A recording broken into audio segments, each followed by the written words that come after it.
Agpada aparataraon ken agas ti pangiserbian ni Lolo Maliwayan ken Lola Cristeta tinaawat da 10,000 pesos cash manipod iti gobyerno probinsyal itangal daw.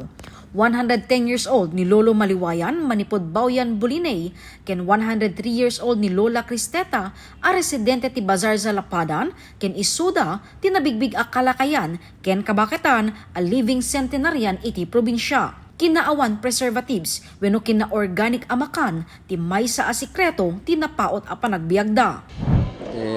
Sikreto kiti kay base lang tin inumak. Una mag-inom ti arak. Anak nga bisyo ti kwa, iti matuptupa ti sodium. Makapildi ti nagkuling kajay. Yamanan met unay dagiti kapamilya dagiti living centenarian tinaawat da ken ibilang da adakkel tulong daytoy para iti inal daw nga abastuda. Makatulong daytay na naawat na nga 10 kimam takwa agmen maintenance isuna tapos nudaduma aggatas. Daji agasterium na kendi acids na pay ma'am. Siyempre, kaya agag-agas mo't ma'am. Usa rin na nga pagagas na.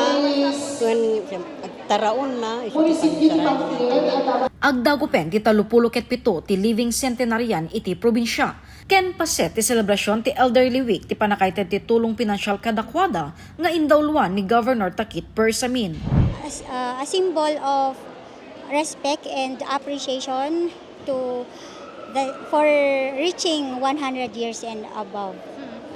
Isu DJ ti usaran damit nga paggatang iti essentials da ken medicines. Ibilang met ti gobernador ano man pay dakkel ti maitulong ti 10,000 pesos anated kadagiti living centenarian admiteren na akurang daytoy. Kita ka na lang ito, tayo increase mi titad mi kanyada, simpay mi ti budget.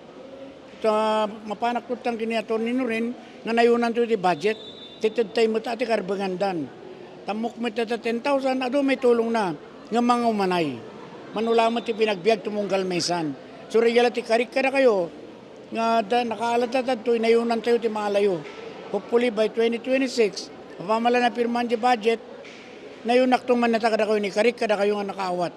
Jessica Boreta, Balitang Solid North.